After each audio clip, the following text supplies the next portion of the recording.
Strengthening Faith 14. In a narration found in Imam Munzari's Awareness and Apprehension, number 30, the Holy Prophet Muhammad, peace and blessings be upon him, advised that the Holy Quran will intercede on Judgment Day. Those who follow it during their lives on earth will be led to paradise by it on Judgment Day. But those who neglect it during their lives on earth will find that it pushes them into hell on Judgment Day. The Holy Quran is a book of guidance. It is not merely a book of recitation.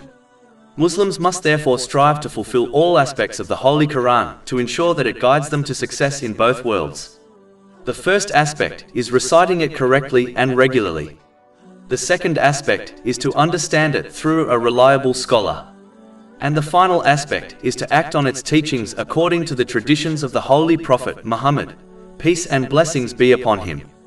This will ensure they act on the Holy Quran correctly, as the life of the Holy Prophet Muhammad, peace and blessings be upon him, is the practical implementation of the Holy Quran.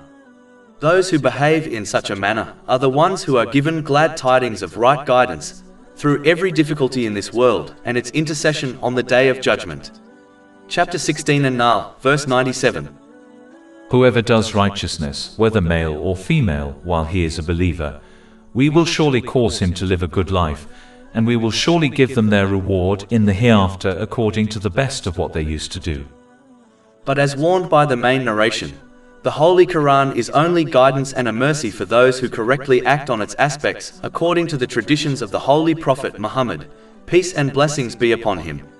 But those who avoid understanding and acting on it, or intentionally misinterpret it, and instead act according to their desires, will be deprived of this right guidance and its intercession on Judgment Day. In fact, their complete loss in both worlds will only increase until they sincerely repent. Chapter 20 Taha, verse 124. And whoever turns away from my remembrance, indeed he will have a depressed, i.e. difficult life, and we will gather, i.e. raise him on the day of resurrection blind.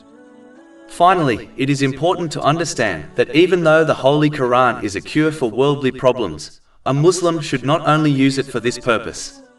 Meaning, they should not only recite it in order to fix their worldly problems thereby, treating the Holy Quran like a tool, which is removed during a difficulty and then placed back in a toolbox when the issue is resolved.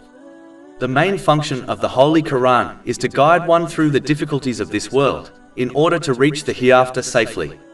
This purpose is not possible to fulfill without understanding and acting on the Holy Quran. Blind recitation is simply not enough. Neglecting this main function and only using it to fix one's worldly problems is not correct, as it contradicts the behavior of a true Muslim. It is like the one who purchases a car with many different accessories, yet it cannot be driven, which is the main purpose of a car. There is no doubt that this person is simply foolish. Chapter 17 Al-Isra, verse 82. And we send down of the Quran that which is healing and mercy for the believers, but it does not increase the wrongdoers except in loss. Over 400 free ebooks, audiobooks, infographics, podcasts and blogs available on our website, www.shaykhpod.com.